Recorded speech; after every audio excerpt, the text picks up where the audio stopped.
Friends, ఈరోజు నేను వంకాయలతో curry చేస్తున్నాను. అది వంకాయలు ఇవి మా గార్డెన్లో కాసినవి ఆ వంకాయలు. అలాగే చింత చిగురు కూడా ఇంట్లో ఉన్నదే, గార్డెన్లో ఉన్నదే. వాటితో వంకాయలు చింత చిగురు కర్రీ చేస్తున్నాను. ఎలా చేస్తానో చూపిస్తాను. మీకు కనుక ఈ రెసిపీ ఇష్టమైతే ఒకసారి ట్రై చేయండి. లైక్ చేయండి, షేర్ చేయండి, సబ్స్క్రైబ్ చేయండి. ఇవి మా గార్డెన్లో కాసినవి. అలాగే ఈ చింత చిగురు కూడా మా గార్డెన్లోది. చింత చిగురు కర్రీకి వంకాయలు కట్ చేసుకుందామండి. ఇలా సన్నగా కట్ చేసుకుందాము. ఈ విధంగా అన్నీ సన్నగా కట్ చేసేసి సాల్ట్ వాటర్లో వేసాను. ఇవన్నీ వంకాయలన్నీ కర్రీ చేసేద్దాము. వంకాయ చింత చిగురు కర్రీ. ముందుగా ఒక గిన్నె పెట్టుకొని అందులో ఆయిల్ వేడైన తర్వాత తాలింపు గింజలు వేసేద్దాము.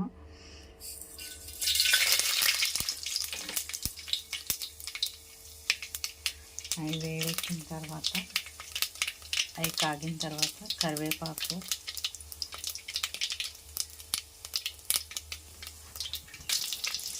ఎండుమిర్చి,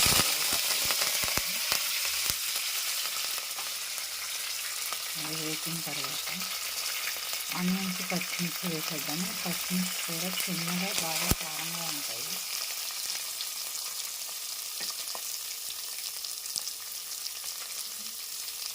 ఇవి కొంచెం వేగిన తర్వాత కొంచెం పసుపు వేద్దాము ఆనియన్స్లో. అది వేగిన తర్వాత, ఆనియన్స్ వేగిన తర్వాత మనం ముందుగా కోసి పెట్టుకున్న వంకాయలు వేసేద్దాము.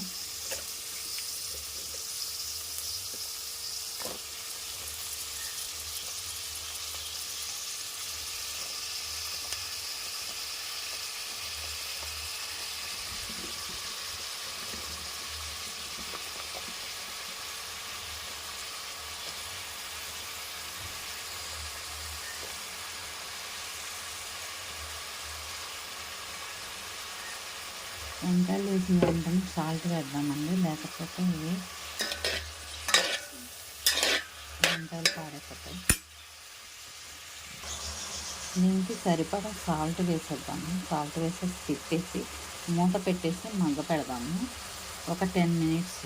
ఎక్కువసేపు పట్టదండి, ఎందుకంటే ఇవి గార్డెన్లో అయ్యాయి కాబట్టి త్వరగా మగ్గిపోతాయి.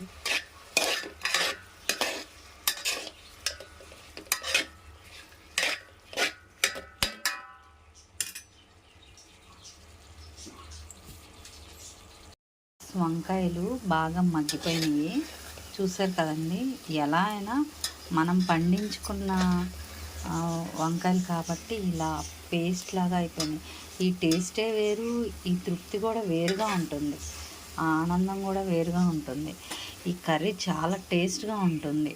మీరు కూడా వీలుంటే 2 మొక్కలైనా పెట్టుకోండి, వంకాయ మొక్కలు. చక్కగా ఇలా ఫ్రెష్గా, వంకాయలు ఎంతో ఫ్రెష్గా ఉంటాయి. ప్లస్ మనమేమీ వేయం కాబట్టి చాలా కర్రీ కూడా చాలా టేస్ట్గా ఉంటుంది. అలాగే ఇది మగ్గిపోయిన తర్వాత చింత చిగురు మగ్గిపోయిందండి బాగా. చింత చిగురు వేసేద్దాం ఇందులో. చింత చిగురిని ఇలా కొంచెం లైట్గా మిక్సీ పట్టాను, దీన్ని ఇందులో వేసేద్దాం.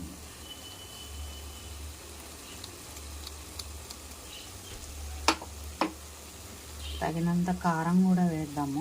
1 స్పూన్ కారం పడుతుందేమో ఈ పులుపుకి దానికి. ఇది చాలా టేస్ట్గా ఉంటుందండి కర్రీ. అలాగే చింత చిగురులో ఎన్నో విటమిన్స్ ఉంటాయి. ఒకసారి ట్రై చేయండి ఈ కర్రీ.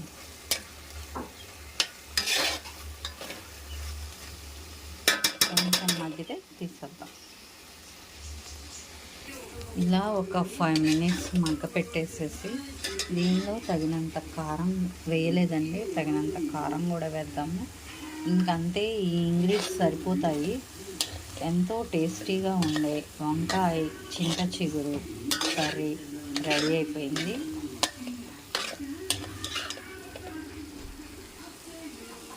బాగా కారం కలిసే వరకు మగ్గపెట్టేద్దాం.